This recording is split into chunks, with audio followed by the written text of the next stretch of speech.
धाकड़ खबर, बेखौफजुबां बेबाक अंदाज।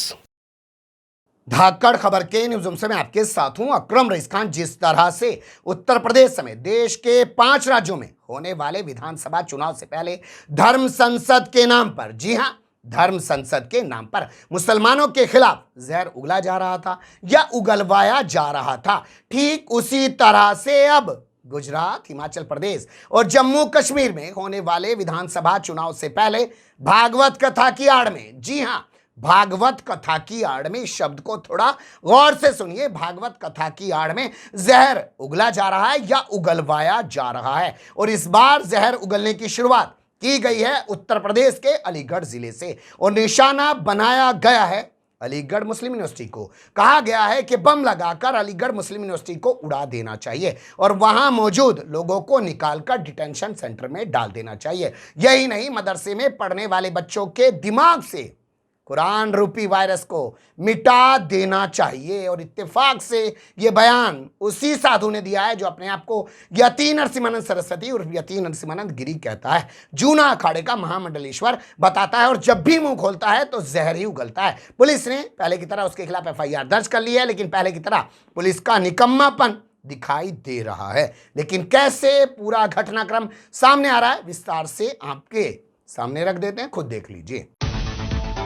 खबर उत्तर प्रदेश के अलीगढ़ से सामने आई है, जिस जिले का नाम बदलने की लंबे अरसे से बात चल रही है। कहा जा रहा है कि जब तक इसका नाम हरिगढ़ नहीं किया जाएगा तब तक यहां पर चीजें नहीं सुधर पाएंगी और अलीगढ़ मुस्लिम यूनिवर्सिटी का वजूद जब तक यहां से नहीं मिटाया जाएगा तब तक यहां पर हालात नहीं बदल पाएंगे। तो इस जिले का एक इलाका है, वहां पर एक भागवत कथा का आयोजन किया गया। जिले के इलाके का नाम है नौरंगाबाद और नौरंगाबाद में एक मैदान है जिसको कहा जा सकता है दास कंपाउंड। वहां पर भागवत कथा का आयोजन किया गया, आप तस्वीरों में देख सकते हैं। उसके बाद यहां पर जहर उगलने की शुरुआत की गई यति नरसिम्हानंद के जरिए। कैसे कैसे की गई, पहले मंच पर और फिर बाद में मीडिया के सामने, खुद सुन लीजिए। आप सबके बच्चे बच जाएं और ये राक्षस जिनके धर्म की किताबों में ये लिखा हुआ है कि वो हमारा सबका कत्ल करेंगे, हमारी बहन बेटियों को बलात्कार करके मंडी में बेचेंगे और हमारी जमीनों पर कब्जा करेंगे, हमारे मठ मंदिरों को तोड़ देंगे, किसी भी तरह से हम इन्हें समाप्त कर सके, केवल यही हमारे जीवन का ध्येय है। इसके अलावा हमारे जीवन का ना कोई लक्ष्य है ना कोई ध्येय है।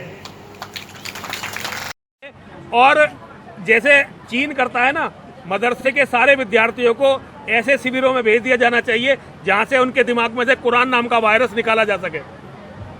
PMU में 2 हिंदू टीचर जो है अमूटा में सदस्य बने, एक महिला जो है वहाँ पे अध्यक्ष बनी, लेकिन वहाँ VC ने जो है वो चुनाव स्थगित कर दिया। क्या कहेंगे? देखिए, ये सारी दुनिया इस्लाम को जानती है और ये तो इस्लाम का सबसे बड़ा गढ़ है। ये वो गढ़ है जहाँ से जो है भारत का विभाजन की नींव रखी गई थी। तो इनके बारे में मैं बोलूँ ये सही नहीं है। जो हाल मदरसों का, इसको भी बिल्कुल उड़ा देना चाहिए। इसमें से जितने भी लोग इसमें रहते हैं उन्हें डिटेंशन सेंटर में भेज के, जहाँ उनके दिमाग का इलाज हो सके वहाँ बेच के इस पूरी बिल्डिंग को ध्वस्त कर देना चाहिए, बमों से उड़ा देना चाहिए। कई मुकदमे आपके लगे हैं? लगते रहते हैं, क्योंकि हम सच बोलते हैं तो मुकदमे लगते रहते हैं। आज भी बोला, हो सकता है इसमें भी कोई मुकदमा लग जाए। सरकार से कोई मदद नहीं मिलती है? देखिए, सरकार की मदद की साधुओं को क्या जरूरत है? हम तो साधु हैं, हम जेल में भी ऐसे हैं, यहाँ भी ऐसे ही, हमें क्या फर्क पड़ने वाला है? हमें किसी सरकार से मदद की जरूरत नहीं है। अगर हम सरकार से कोई मदद मांगते हैं तो समाज के लिए मांगते हैं, अपने लिए हमें किसी सरकार की किसी मदद की कोई जरूरत नहीं है। ज्ञानपीठ के लिए क्या, जो ज्ञानवापी मस्जिद है उसको लेकर के? वो मस्जिद नहीं है, वो तो मंदिर है, वो तो मंदिर है। और हिंदू समाज जागृत हो गया, जल्दी ही हिंदू समाज के पास वापस होगा। मैं तो कहता हूँ हमें मक्केश्वर महादेव पे मेहनत करनी चाहिए। हमें सारी मेहनत मक्केश्वर महादेव के लिए करनी चाहिए। मक्केश्वर महादेव हमारे पास आए, हमें इसके लिए पूरी जान लगानी चाहिए।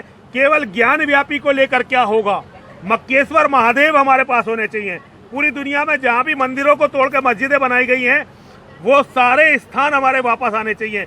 यही धर्म है, यही मानवता है और इसके लिए जो भी कुछ करना हो वो करा जाना चाहिए।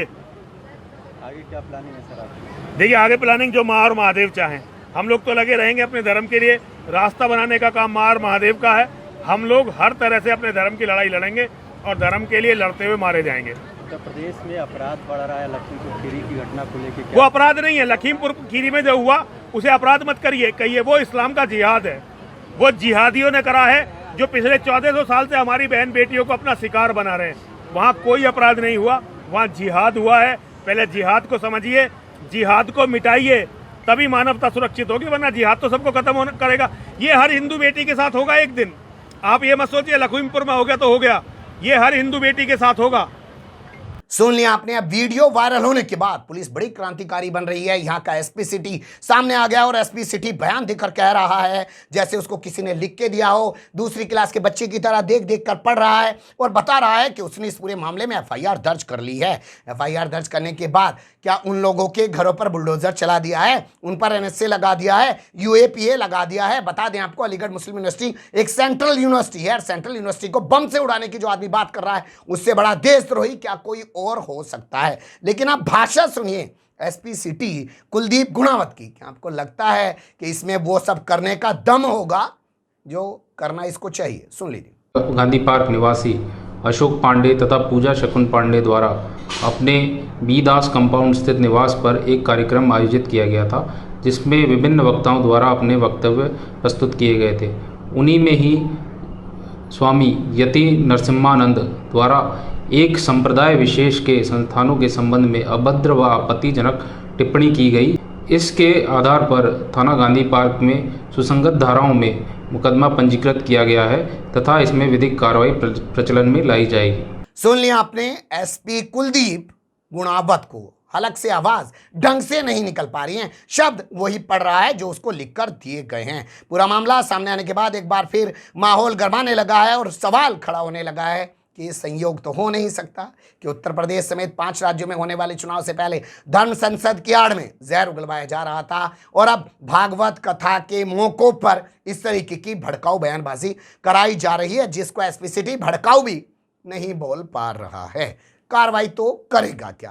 आप बने रहिएगा धाकड़ खबर के साथ। जैसे जैसे तमाम चीज़ें आती रहेंगी वैसे वैसे आपके सामने रखने की कोशिश करते रहेंगे। फिलहाल कमेंट्स के रूप में आप लोग अपनी राय दे सकते हैं, खबर को लाइक कर सकते हैं, चैनल को सब्सक्राइब कर सकते हैं और ज़्यादा से ज़्यादा हमारी खबरों को शेयर कर सकते हैं। फिर ऐसे ही किसी सुलगते हुए या उलझते मुद्दे लेकर मैं आपके सामने होऊंगा हाजिर। फिलहाल अभी मुझे दें इजाज़त।